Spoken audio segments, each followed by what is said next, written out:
with it on social media, following you.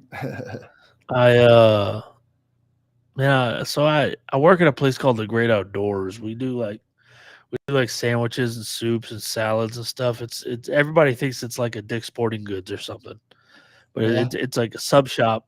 We've been around for like 50 years. But I have a little like stand that's supposed to be for business cards, but I put my phone up on it while I was doing lunch and I was trying to watch the game at the same time. yeah, Um, that's a setup, man. That's a yeah, hoop man, junkie. it's like what they do all year is their third quarters, man. They kill you in the third quarter. That's when they open it up on you, and it's and I mean on NBA TV when they got up by 20, they like turned it off. Man, I haven't had a chance to watch them but once, and They I know a few people have watched them, and they've all said the exact same thing about them. And that's a they team in the they middle of the night. they play tomorrow on NBA TV at 8:40. 8:40 tomorrow. Oh, I'm tuning in, Yeah, man. tomorrow Can't miss night. that one. Yeah, Can't miss that one. tomorrow night. What's going on, everybody? Welcome back to for the three hoop to the for the three podcast. Tonight I have with me Coach Yeatts, Decatur High School. How you doing, man? Man, bless. Thanks for having me on, Craig. I appreciate it, man. We've crossed paths maybe like once or twice. I don't know, but we've never had a chance to talk, so it's good to have you. Um, you have a very long background of basketball, D2, D3, um, high school. You played, so it's great to have you. Good insight for both parents and players, hopefully. Yeah, man. Like I said, I appreciate you. I've been following you around through social media and your podcasts and for the three hoops for many years. And so I know you're what you do for the DFW, man, and the publicity you give for these student athletes is just phenomenal, and it's a blessing to have people like you, man, and out here helping these kids trying to better their lives and continue the game. I appreciate it, man. Yeah, I don't know. I don't know, man. About 7 years ago, I was like, man, I love basketball. I see everybody filming. I mean, I might as well just go film myself. And 7 years later, here I am. Um, a lot of people told me that they're surprised that I still do this. But I love it. It's a way for me to stay in the game. Yeah, yeah. Um, because my fat ass can't move like I used to. Hey, we all get there, man. We all get there, and uh, the game has changed a lot. For people to be at sidelines and different events and tournaments, and to have cameramen. When I played, that didn't exist. Shit, no. Not a long time ago, but a while back. But that didn't Yeah. exist. And I played in a big city, and where basketball and hoops was big, and the pub was big. But you didn't have that. Kids didn't have people making highlight films of them and following them and tweeting about them instant. I mean, as soon as you dunk, you got a tweet out there on it, and people can see it. And that's impressive. Man, And and it's people. that's one of the things I'm gonna get into with you earlier or later. Like, man, the only social media thing that we had was MySpace, maybe. Taking it back, Craig, taking it back. Hey, Oh MySpace. man, I mean Yeah, and I you had don't know, I think AOL Messenger. AOL Messenger, yeah, I can the media, even the media, and just having the pub out there and just different people to talk about kids and to evaluate kids is just yeah, phenomenal. I remember Gasso was just gotten big when I was in high school. Uh, that wasn't nothing like it is now, man. yeah. It's the bad. I think the whole. I always go back. My favorite year was COVID, man. Yeah. I mean, basketball here, like this was the mecca because Texas was the only place that was letting you do stuff. And Yeah. you remember every single weekend at Drive Nation or Duncanville every Fieldhouse every was weekend, loaded. masked Yeah, I mean up. that. Yeah, yeah, masked up. Yeah, Jesus Christ. And I mean, just I don't. that's how big basketball is in Texas. And you hear it all the time. Yeah, Football state, down south. But what DFW has done, man, in the last 15 years, strong. And I'm a Houston guy, man, born and raised in Houston. What DFW has done in the last 15, 20 years has been pretty impressive, man. yeah. Um, so man, thank you for being with me. First thing I want to get into you about is the season that you're coming off of, your first season at Decatur. Uh, I always back in the this was like 2 years ago. I would always the one game I would always go to was Argyle versus Decatur. I don't think y'all are in it anymore. We're not. We're Um, not. They moved 5A. yeah, so that was like the mega game every Mm-hmm. year, that Decatur versus Argyle, because Argyle was winning state championships back. I mean, 4 years ago, I think they beat Faith Family Yeah. Yep. at the state championship. But your first year, Decatur High School, 25 wins, 4 rounds deep. Talk a little bit about that. Man, first off, and it's all glory to God, Craig. I mean, he put me in this position. He gave me the will and the ability to help love kids and get an opportunity to coach them and develop them. And I give credit to all credit to the kids. They put in the work. They bought into a culture, an identity of just being a little tough and playing really hard and playing for each other. And my assistant coach, Tress White, man, phenomenal job, been coaching 15 years. The guy's been coaching basketball longer than I have. And so to have a guy like that in your back pocket and to be an extension of yourself, man, he was a huge asset to all 25 wins. But Decatur basketball matters now, and you brought it up, Craig. Shoe back in the day Yeah, when Drew Kaufman had that thing rolling, man.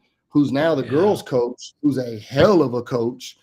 Man, when that dude had it going for 8 years, Decatur was tough. Them battles with Argyle, I've gotten to witness those.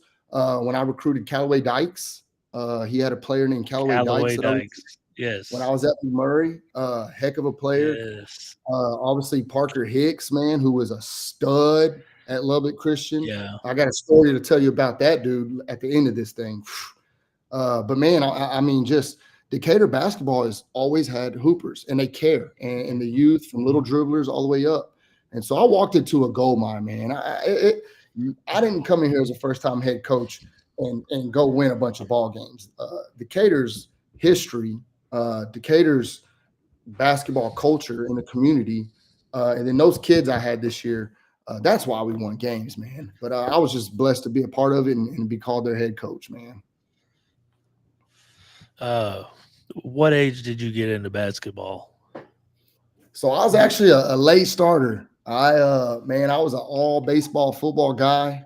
I was just always Where's just grew up playing little league. where is Pearland at?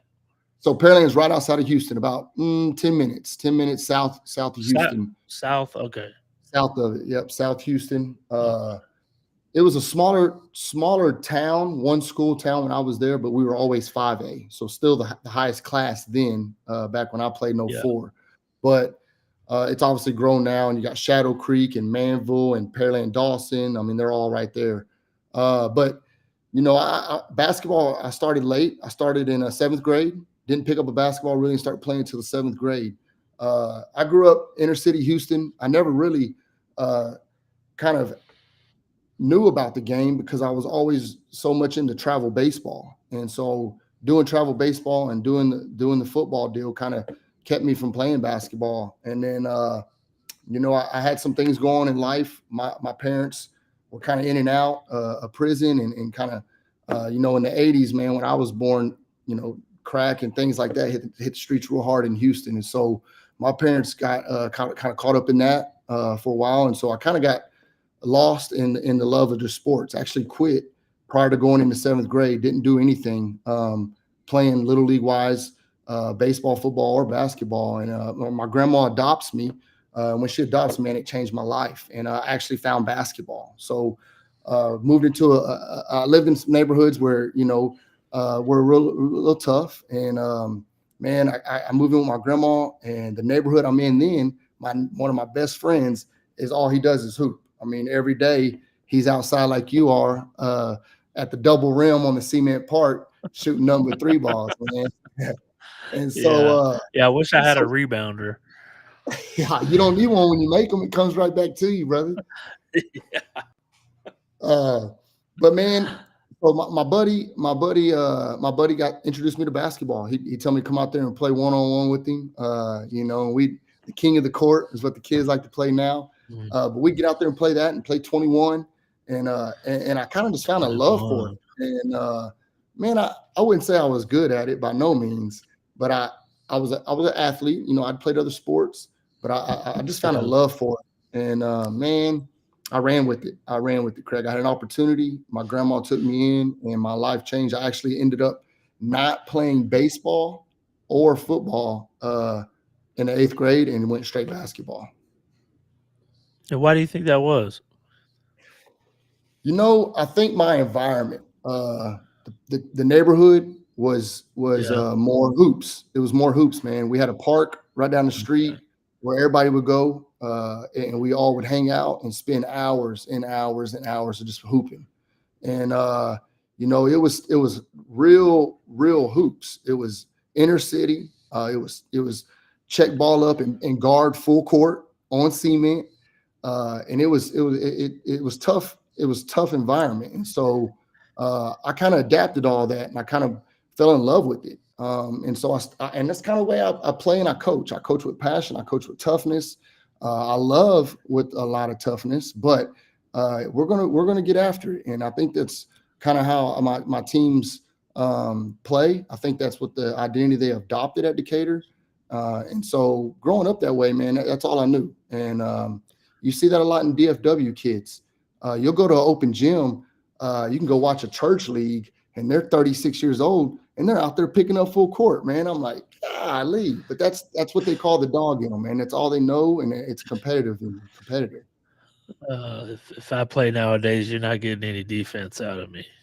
I'll do my best, but I ain't out Hey, there to when you play shoot it that defense. good, you don't have to guard, baby. When you shoot it that good, you do not have to guard.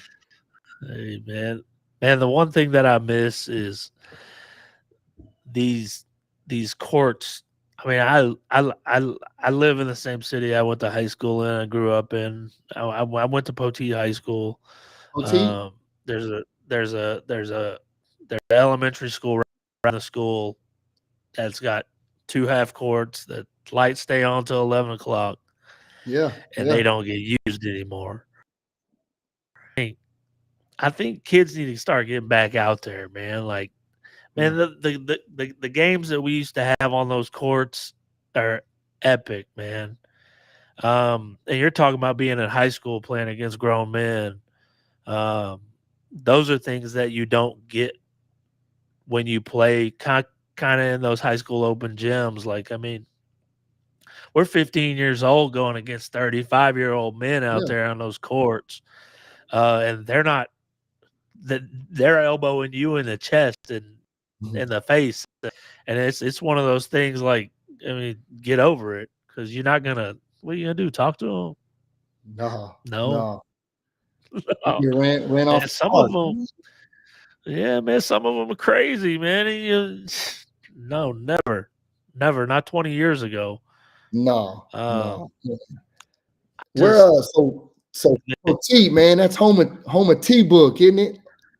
yeah, The man. See, man. book my brother. Yeah, good people, Um, man. Man, talk a little bit about Terrence, man. I told him I would give him a little shout out in this so that Yeah, he would hear his he name. shot me a I know message, he's man. He better be yeah. tuned in out there.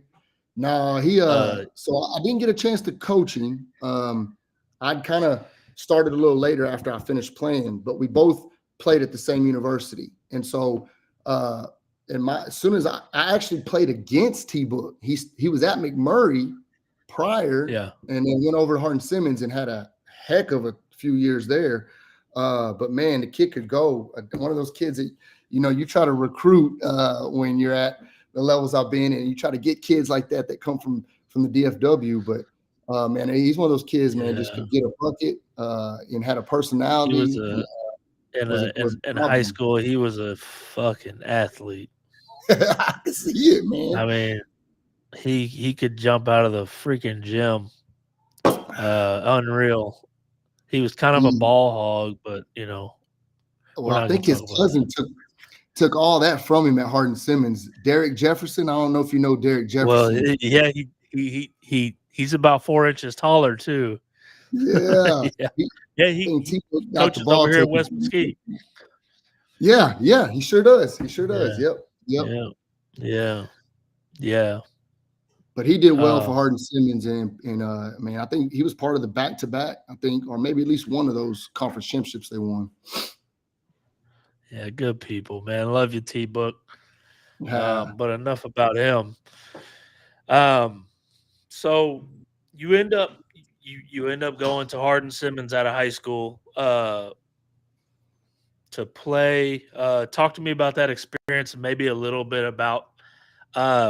We already talked about re- the recruiting. Like, how was that for you? Because I know nowadays, I mean, Twitter is probably the number one way to recruit anybody nowadays. I mean, we're talking about any sport, uh, football, baseball, everything, because it's a tool that you can type and watch videos.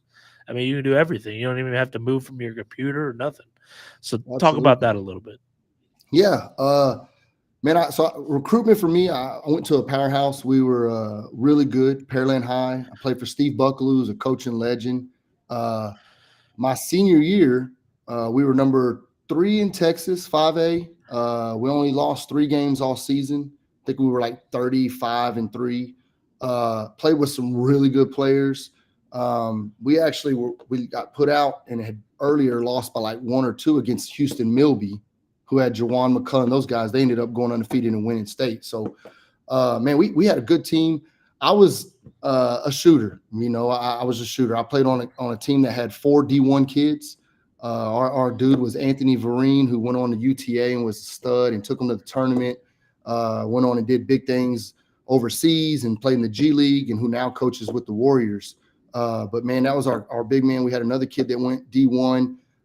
We had another kid who went to UTA. Our point guard went JUCO only because of grades. Was a no-brainer D1 kid. So we had a good program. So I got recruited because of those guys. I was one of those kids that started, who knew my role, accepted my role, and that's what helped me get recruited. I played on a pretty good AAU team, an Adidas team out of there, and had some good teammates that had the colleges coming to watch them. And so I knew my role, and I knew that if there were going to be colleges there to watch these guys, that if I just didn't make myself look like a bad player, if I could literally catch, dip on it, and shoot and make a three, that hey, I maybe have a chance. And if I was the toughest guy on the court and guarding and diving on the ground, if I used my IQ, then I would maybe have a chance to go play some college ball. So I did that. I thought well. I accepted my role well, and ended up averaging some good numbers. I think I averaged my senior year 14 with that group of a bunch of D1 guys and shot the ball well. And like I said, had some JUCOs, had D3s, had NAIs, a couple D1s. I actually was going to walk on at U of H. Coach Melvin, who was an assistant there, had kind of recruited our big man, and he had kind of given me that opportunity. Him and I built a good relationship. He was coming to our practices, and that was my plan. My senior year, right when season ends, we get put out of the playoffs. We got upset. Uh, I had a heart difficulty. It was a real weird deal. Never had any problems all my life coming up, and it required me to get a minor heart surgery. And so, Oh, man, when that happens, your senior year, and we're talking, I mean, a few more months until summer. I mean, all my opportunities kind of vanished. A couple D3 still, you know, was showed a little interest. I think Navarro was going to maybe give me a chance if I was able to get cleared still. But I do remember this, man, and shout out to Coach Melvin if he ever is listening. But man, the one coach that came to the hospital after my surgery was the University of Houston coach, and to this day we still text. And he's helped send me some players in the past. He's been around the coaching game in college for over 30 years, and so man, I shout out to him because I remember that for the rest of my life. But long story short, man, I had a buddy who went to Hardin-Simmons University, Michael Grisby, man, good dude, friend of mine. And I called him and I said, hey, man, what's your plans? And we were kind of talking. He's like, man, I'm going to this school. I love it. I think I got a chance to start as a freshman. And I'm like, well, shoot, if he can start, then I know I can start. So I'm like, I'm going to go try it out, man. Let's go see what this is like. Went out there, visited, yeah. and man, I fell in love with it. Craig, I fell in love with it. Like I had seen Mississippi Valley State's campus, went on a visit there. Prairie View. I had seen San Jacinto. I had seen a couple D3s, like U of H. And this place wasn't the prettiest. It wasn't the biggest, but man, the people, the people from the university to the coaching staff, and then the two players that introduced me and greeted me when I got there. And that is the reason I went to Hardin-Simmons. And so, oh man, so you end up going to Hardin-Simmons. You played there for 4 years.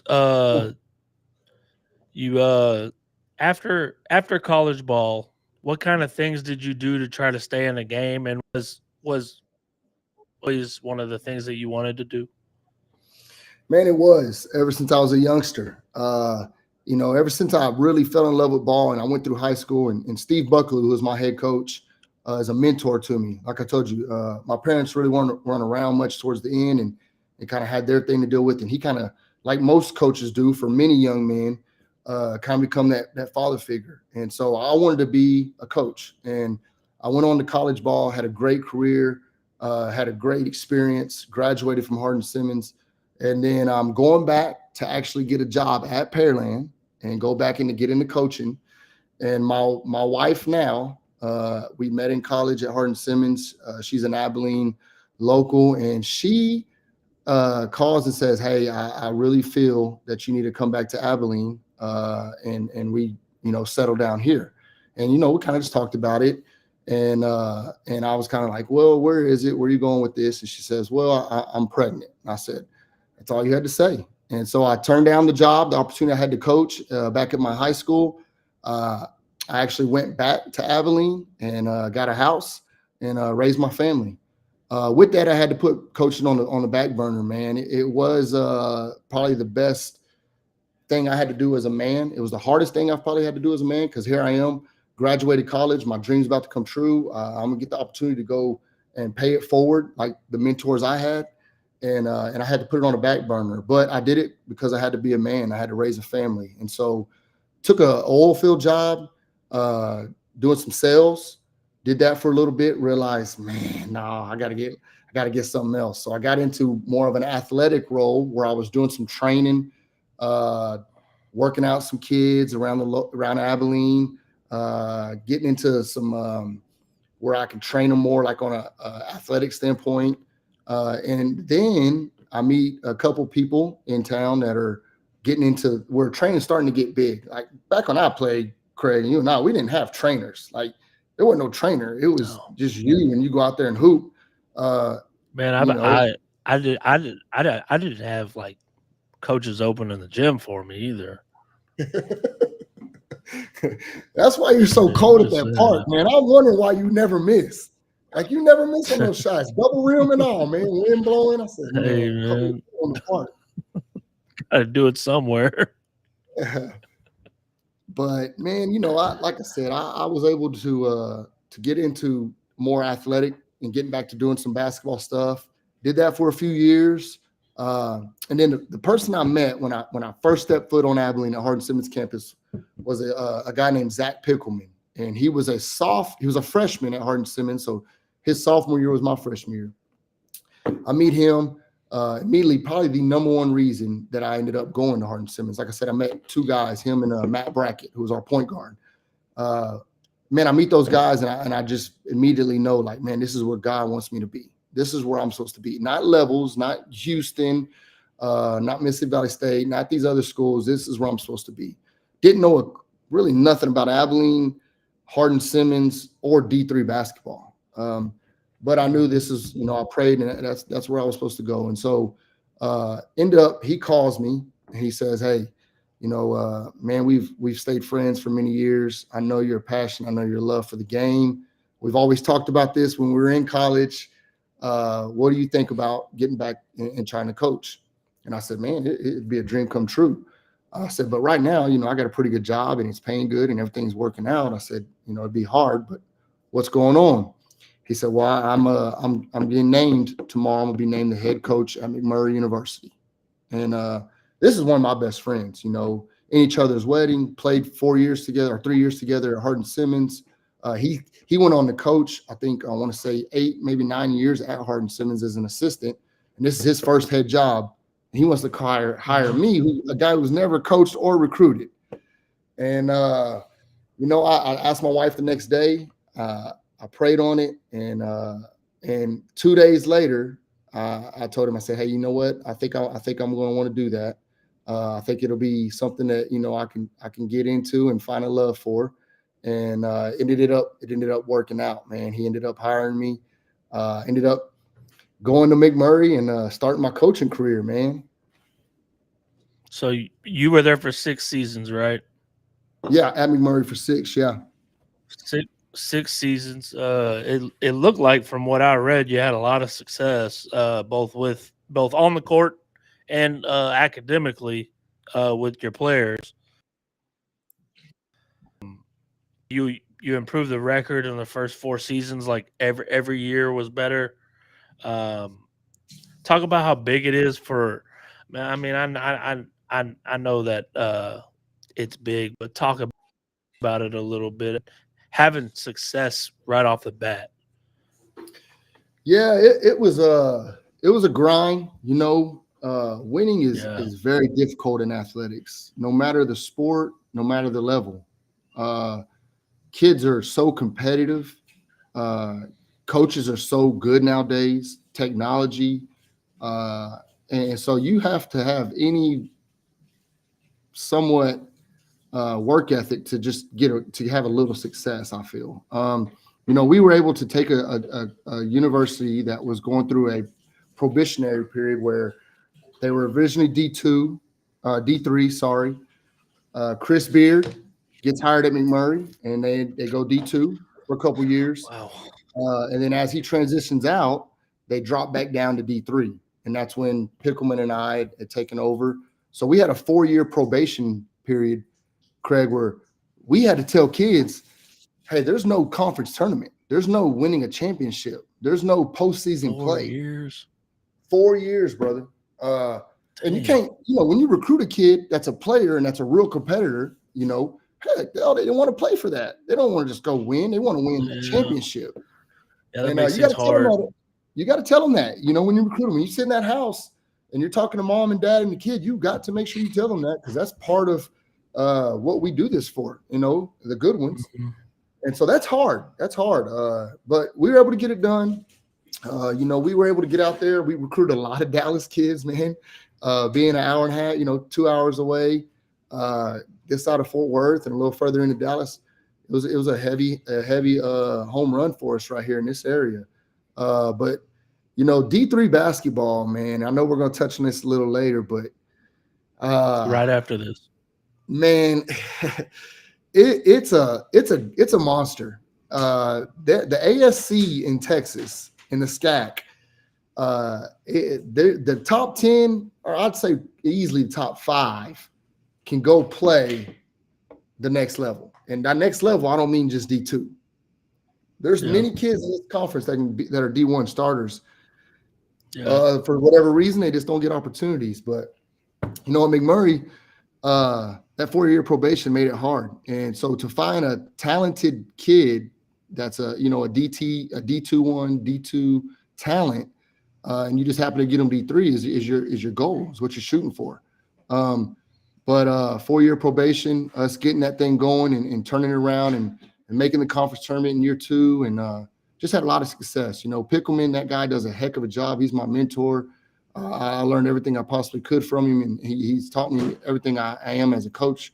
But at the end of the day, Craig, and any coach that knows what the hell they're talking about, it's the kids that win you games, man. Us coaches, we might make it look good. We might get all the credit and the headlines and get to do the podcast. At the end of the day, man, players win you games. And if you can get Yeah. players, which is what we were able to get a few times, man, then you can win some basketball games. And then we're going into the question, like, talk about what if there were any differences, what were the differences between D2, D3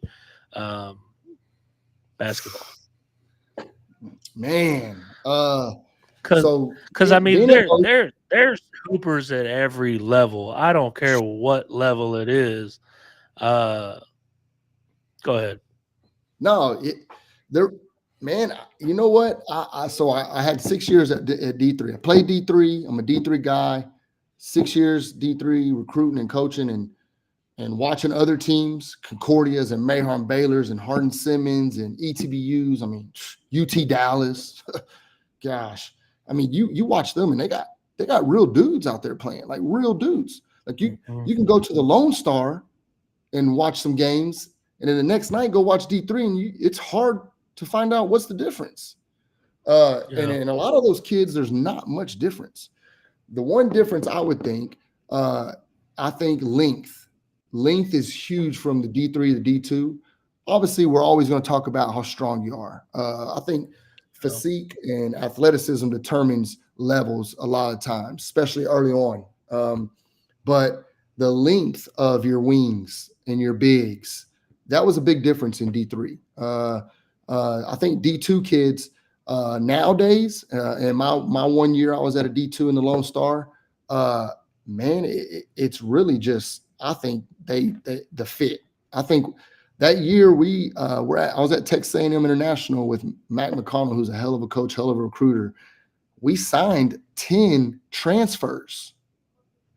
Now you only carry 15 on a team. We signed 10 transfers. 8 of those 10 were at a D1.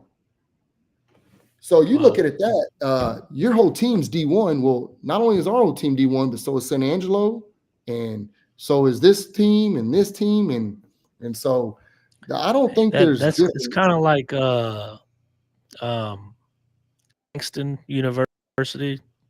NAI had some D1s this year, and they barely lost in the national championship. Barely lost. I Uh, was tuning in, man.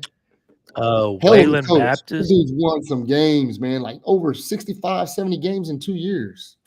Yeah, Way, Wayland Baptist, I think, had 3 Division I transfers from this year's team. So there's dudes everywhere, man. There is, and sometimes, man, for kids, it's and you see this now with the portal. Some kids just get overlooked. Some kids are Yeah, D1. Some kids are D2. But there's just so many kids that they just simply get overlooked. And then yeah, they go to a D3 or they go to a D2, and they're players. I mean, they're putting up 15 a game and they're all conference. And now those kids are going D1, in today's world. But man, even when I played and even when I coached, you always have kids that are D2 level players. And you're always trying to get kids that are D1 level players. But unfortunately, sometimes kids just get overlooked, and I think that's what happens to many kids in high school because there's many more. They say 3% get to go play at the next level. Man, you could go watch high school ball right now, 6A, 5A, 4A, 3A, it don't matter. And man, there should be more than 3% of kids going to play at the next level. yeah, definitely.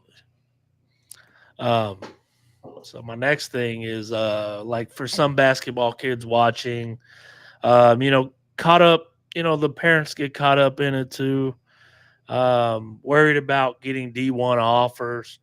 Um, Tell them what kind of basketball players are in those two leagues.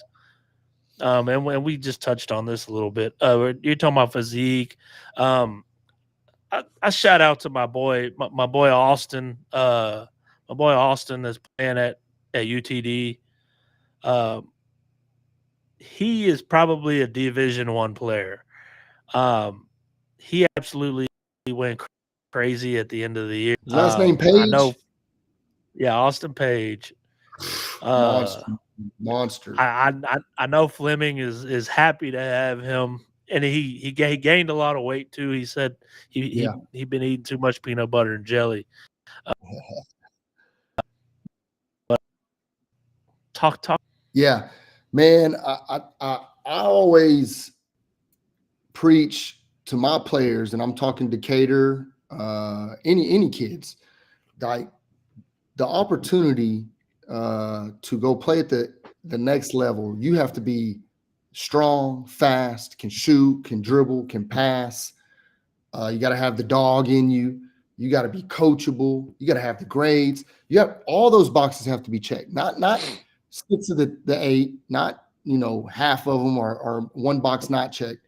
You got to have them all checked just to have a chance to play D3, and much less to get your school paid for, and then much less to get your school paid for and put some money back in your pocket. And then there's another level on top of that. So it's not easy. It is not easy. And it's not even the skill set. It's not even the opportunity to get a chance and a school to lay eyes on you out of high school or AU. I feel the grind every day that it takes to be a student athlete is mentally really hard for an 18-year-old kid. I think these kids think that it's just going to be, sometimes given to them when they get there, or a lot of parents might think that my kid scores a lot of points and somebody's gonna just take him off of that. But man, you can go across the country and find kids that can score a lot of points. And when I mean the country, I mean that. Like D3 has kids from Nigeria and Spain and Russia and Serbia, and it ain't just America. Yeah. And so you got to do more than just be able to score or look the part, or you got to be able to be a full package, and then you got to be able to make it when you get there. And some of these kids, that's hard. The grind of preseason, the grind of season, and study halls, and lifting weights, and team meetings, and film sessions. It's not easy. And then you got grades and your academics on top of that. So Yeah, see I think. that the academic part is the one thing that I wanted to hit on because Mhm. I think at the NAIA level, at the D3 level, the D3 level do they give out athletic scholarships? Not athletic. No, they'll give out their academic or institutional, and then with FAFSA and different ways around it. There's other scholarships that Yeah. or the grants you don't have to pay back, but they won't put the word Mhm. athletic in front of it. So how important is it that a kid in high school, if you want to play at the next level and you're not getting that D1 or whatever it is, I try not to preach the D1 stuff because not it's hard for a lot of kids to be D1. Yeah, It is yeah. hard. It is hard. 1%, man. Uh, 1%. and so how much do academics matter? Because I know that there's some schools that won't take you if you don't have a 3.5 GPA. Yeah. No, you're absolutely right. I think it is more important than the work you put in on the court. Because you can go and put in all the work you want on the court, but not take care of the classroom, and the opportunity gets dropped tremendously. Now you're talking the only thing you got is JUCO, and JUCO nowadays, Bubba, go look at the old buddy over there at Clarendon. Yeah, JUCO ain't for everybody. Yeah. You ain't just gonna have an opportunity to go play JUCO now. Hey, that JUCO's major. Ahmad Bynum at Trinity Valley. Trinity Valley. Yeah, he's good, man. I think Well, he's related to Will Bynum I know from NBA. Yeah, in Texas, JUCO, man, they are majority D1 dudes. yeah, Very few D3 players in the D1 JUCO here's in Texas, and it's not easy. So to even put yourself uh, out of the realm of that, if you're not a D1 player talent, you got to have the grades. And I had a school call the other day on a kid of ours in our program, and first thing they ask is, what's his grades? That's the first thing they ask. And then they ask, his character, and then they're going to ask immediately, where does he fit, and kind of, start getting to the skill. But grades and character are the first two questions they asked me, and one of them even said, "Coach, we gotta have a 3.5 to be admitted." And so no matter that, they had a full ride on the table. If you got a full ride on the table, still you got to be admitted, or they can't yeah, honor that full ride. And so it's not easy, but kids are capable, man. In today's world, I yeah. think if you just show up and if you're invested and you're kind and you want to do well, then I think you'll do well. It's Uh, like Coach JB on Last Chance U. You ever watch that? yeah, oh yeah, When he's like you're failing all you have to do is draw something. Just sit in the front of the class and draw something. That's all you gotta do, and you make a B. yeah, man. Show up Oh and turn man, stuff in, and you yeah, can make it. But it's very important. The higher your GPA, the higher your academics, the more opportunities that are out there just to play. yeah, And then you know, why have a full ride and not be access granted through clearinghouse or not get admitted to a university and that full ride be wasted. So, academics are very important. We stress that in Decatur, study halls. We follow up progress reports, have a little extra conditioning if we're not meeting our expectations and standards. And so we stress and you got to have it for any kids out there. um, yeah. I got some stories about Terrence Booker having to push towels because he skipped practice to go get his driver's license. I'm gonna have to hit him up on that one, man.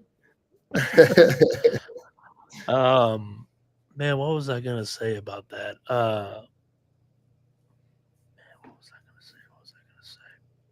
And like the other thing is, you never know year to year if these schools are going to have as many scholarships as they had the year before. If they're going to get one taken away, two taken away, especially at that D2 NAI JUCO stuff like Yeah, that. Um, and don't lie about GPA. Know what man, your GPA is they because know. they will find out. And even if you're on a visit, like that's a bad look Bad because then look. you're wasting people's time. And coach's time is valuable. I got so much respect for any coach, any hoops coach, high school, and then you get into college and you get into higher levels of college. Man, it's a grind. And at college, you know, uh, your GPA, even if you miscue it a little bit and tell them something, you got a chance of maybe uh, being no longer recruited. That's a character that they're going to catch on. Say, well, if they're not sure or positive about their GPA, how serious are they about going and play at the next level? You would think if you're wanting to really play college ball, you're going to know your GPA. You're going to know your core. You're going to know some things about that university prior to going and visit it. You're going to do your due diligence to make sure when that question's asked that you're on top of it, because those things that goes to show. If I mean, how bad do you want to hoop if you go, coach, I don't know my GPA? Well, you should know that should be something that's important to you. So but yeah, a lot of kids um, do not get the opportunity to play at the next level, not because they're not good enough, strictly because they just didn't take care of business in the classroom. And you know how it is, man. Especially where I grew up in Houston, man. I could go get some D1 kids off the streets, man. That could go, but they never end up playing because they never took that classroom serious. Yeah, wasn't Dennis Rodman that got picked up off the street to go to that school in Oklahoma?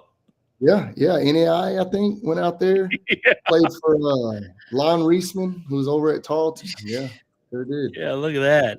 What a story. That is a great story. Oh man, Like God, all time. living I in mean, his you're car. talking. Yeah, you're talking about a kid that you just see a 6'8" kid walking on the side of the street that's homeless. Like, what the hell? Um, so here we are. You Decatur High School. You come from Cleburne, right? Yeah, spent a year at Cleveland. My first year of high school at Cleveland. Um, school's got a great history of winning. Um, do you feel any pressure of having to win games? Man, there's pressure probably everywhere when it comes to athletics nowadays, man. I think everybody wants winners. Your community, your boss, your players, and then yourself. Everybody wants to be winners in life. I don't think we get into this not having any competitor in us. I don't think you're a coach in high school or college. I don't think you go through the grind of 4 years or a preseason or anything if you're not a competitor and wanting to win. So I think with that comes expectations of winning, and absolutely that's what it is at Decatur. And I took the job knowing that and embracing that, and um, that's what I preach. I don't do this to not only win, but I do this to win. And there's a lot more that goes into it than winning, but you best believe that we're going to talk about winning. And winning translates. It translates. If you're winning in your high school for 4 years, or if you're a winner in college for 4 years, you're probably going to end up being a winner in life. You're going to be a winner at being a husband. You're going to be a winner at being a father. And so I think winning is very important. And at Decatur, they definitely care about winning. And it's easy for them to care because they have a tradition of winning. You look back, and like I said, I didn't go and win 25 games. Those players did. That community and the culture of Decatur hoops has always been successful. And so winning is definitely important. Is it all that matters? No, but it's pretty high up there on my list. I kind of compare like size of town. I don't know how big Decatur is. It's a 4A high school. I Mhm. kind of compare it to Sulphur Springs up there. They Okay. got a Yeah. good history of winning. Um, does your city come out for y'all's games? Yeah, no, they do. They do. The community and the support, and like I said, the history of Decatur basketball has been pretty strong for 10 years. Like I said, Drew Kaufman had that thing rolling. Took a trip to state. I want to say Yeah. maybe 16. I got to look at it. 17. Uh, Lost on the half court shot to Liberty Hill, I think, to go to state championship game. And so the history of Decatur is strong when it comes to hoops, and those expectations are there. Those are there for us. We accept that, and we thrive on that. We aren't going to back away from an expectation of winning because that's what we expect in ourselves. And so to have the community, to have the support, that definitely helps. That definitely helps with winning. But also, like you said, there comes that pressure. But we accept it, and we're going to continue to try to keep that culture and the history of winning going on into next year for sure. Um, we're gonna get into you and your son, man. Good Oh, ball not that. player. I don't. You can cover up tears if you need to. Um, talk about talk about y'all's relationship. Is he a hoop head just like you, a hoop junkie? Um, Man, talk about that a little bit, man. man, he is. Javen is he's one of those kids that ever since he was 2 years old, he's always wanted to play with a ball, and he never was playing with dinosaurs. He never played with tractors and trains, and he just always wanted to play with a ball. And so, uh, having the opportunity to one uh, play the game at a level I played at, and to continue to play for extra 4 years outside of high school, then to coach it, and to have a son that loves the game. I don't know if anything in life gets better than that. Uh, and I know he has made me better, uh, not only as a coach, he's made me a better person and a better coach to others because he understands the game. And Javen has no problem at all on the drive home telling dad what I could have done better or what I missed or what he saw that I could have done. And I respect that. I respect that in him. You know, he is one of those kids that his IQ is there and he just has a good feel. And so at the point guard level and to win at any level, you got to have a good point guard. To have that's a huge asset for me. And a lot of times I won't let him ever. I won't ever admit this to him. But a lot of times his ass is right. He'll tell me something. He'll give me some feedback. He'll say, "Dad, I think we ought to run this, or look at this. This is working, or this person's open." And then you go watch the film on that. And because I keep my receipts when he tells me that shit in the games, and I go watch the film, and Yeah. I'm like, you know what? He did see that. He is right. And so, to have a son, to be able to wake up daily, us make that drive and to put in the work, to take my first head coaching job, uh, and it to be with him. Man, every day I thank him. Every day I'm blessed, and we say our prayer. We say our prayer together before we practice, and man, we just keep going and trying to support each other because that's what it is. I support him, he supports me, and we try to make the best of it. And man, talk about the scoring run that he went on in the playoffs and how special it was from like your fatherly side, man. Yeah, yeah. You a lot of these parents will be able to vouch for this. They get to sit in the stands and they get to focus with their phone zoomed in on their son to see how many times he could score. And as a coach, especially having a son, I kind of try to avoid doing exactly that. I try to sit back and see the better in all my guys. I'm trying to focus on them. I'm trying to make sure it's not about Javen because it sometimes can easily be that way when he is the best player for you. For Javen and for that playoff run, for him to go for 40 and then follow up with 43 and then to follow it up with 37 and then to end it at the regional tournament with 20, and just to sit back as a hoop junkie, a guy that just loves hoops, who's gotten to witness a lot of high level hoops. Uh, it was impressive, man. I don't know much about other levels. I've never been, coached at a 6A at a Duncanville, or I've never been at a D1 in the Big 12. But at any level, to put up those kind of numbers was pretty cool to watch as a father. Just cool to watch. Uh, I wish I probably would have absorbed it a little more. To be honest, Craig, like, yeah, I'm in Yeah. such a coach mode, and I'm all about winning. That when he does hit it, I'm probably yelling to guard or yelling to get back, or not too much celebrating it. But now that I got to sit back after our regional tournament run, and to watch the film on it, and then to get to talk about it, man, it was awesome as a father, just like it would be for any father to see their kid succeed. And man, it was a cool run. It was a real cool run. I felt good for him to be able to do that, and to get to experience that with him. And then he recently got an offer from UTD.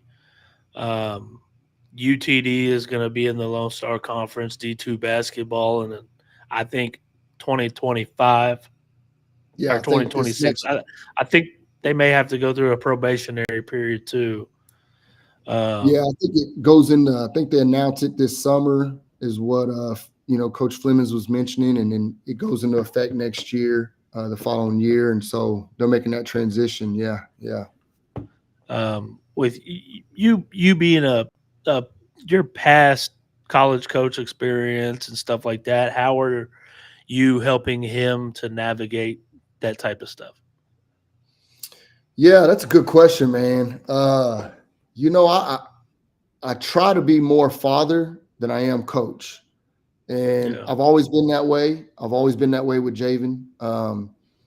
I feel that the level of basketball for Javen is all going to be through just God's work. I don't preach level with him. We don't talk D1, we don't talk D2, and we don't talk D3.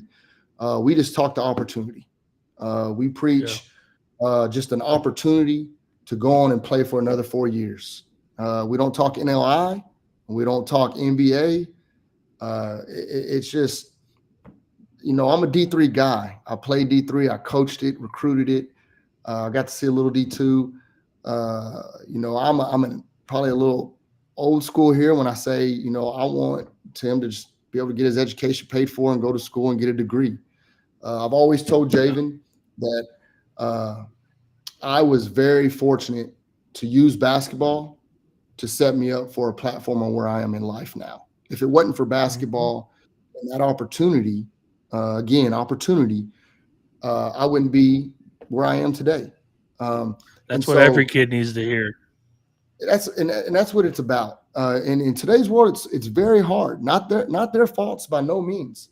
There's uh, a lot of things that go on that are real sketchy in today's basketball, and you got to watch who you trust. You got to watch what's being told to you, and you got to believe about half of it. Um, I tell Javen all the time, we are not getting caught up in levels. We're not getting caught up in any NLI or anything that goes. If that's what God has laid out for us, then that's the path we'll take. But our goal is an opportunity, and then take that opportunity and use it to catapult you into an opportunity for the rest of your life. And basketball will do that, man. Basketball will do that. Javen wants to coach. I try to talk him daily out of not coaching. Don't coach. But that's how much he loves the game, and he has an IQ for it. And so, if that's what he wants to pursue, the best way to be a coach is to go play at the next level, because you network, you meet the right people, you get on somebody's staff, you work your butt Yeah. off, you do what they say, you pour everything you got into them, just like you do as a player, and then they take Man, care of I you. And just I just saw that you remember that big man Karnowski from Gonzaga yeah, back when yeah, yeah, like that was back when Sabonis played, I believe there. yeah. He's on the staff at Arizona as a graduate assistant. And that don't happen if you ain't playing at that. You don't go meet those relationships and build that Yeah. relationship with those coaches.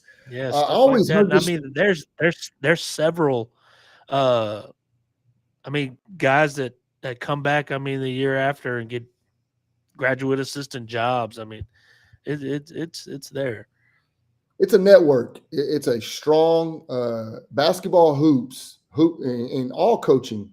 It's a network, and I wouldn't say it's who you know, but it's as many people as you could possibly get to know. Because every person you meet, every person you do good by, and you help, that's an opportunity that could come. And so, that's what I preach for Javen, man. I don't know, where to fall for him. I mean, right now with that UTD offer, and it being D2 by the time he graduates high school, and it being able to pay for his education, uh, you know, I, I could go to sleep at night. I'll tell you that, Craig. I don't care about the whole levels. Do I want my son to play D1? Does every father and every coach in America probably want that? Absolutely. And does Javen want it? Of course. But that's for God to determine, and that's for his work ethic to be put in place. And from there, we'll take what we get. But I'm probably a little biased. I probably think he can. But who am I? I'm a D3 guy. So what do I know? Hey man, basing off of what Fleming was able to do in his first year at UTD, it's only, I think, gonna go up and up as they become D2, especially recruiting. I mean, home base in Dallas. Like, I mean, you, He's a heck you of a never coach, know man. what that UTD that UTD team can be loaded. Yeah. Oh yeah. No, they got a good thing going over there, and they always have. From the time Butterfield was there, he had that thing rolling, and they had a kid named Underwood who's a Dallas guy. I mean, yeah, they got players. And speaking of Underwood, that kid is not a D3 player. Like, you ever watched him play? That kid was a no-brainer D1 kid, right there in UT Dallas. So yeah, it's going back, a few minutes on the podcast, but that kid was a D1 basketball player playing D3. Yeah, that's where Michael Timmons went. Yeah, man. I know Mike Timmons a little bit. He was a player, man. He's a Gasso, Uh, right? Gasso guy. Yeah, yeah, yeah. yeah, yeah. So that's No, all I got good. for you, man. Cool, man. I appreciate it. Like I said, it's been a blessing to be able to build a relationship with you, Craig, and what you do. I know, you do more for others than what people probably do for you. But man, next time we get a chance and we're at a Gasso or event, or my sons be traveling around playing with pro skills. If we're at the right tournament, man, I owe you a dinner, and we'll go out, and it's gonna be on me, man. Hey, man, I'm not a cheap date.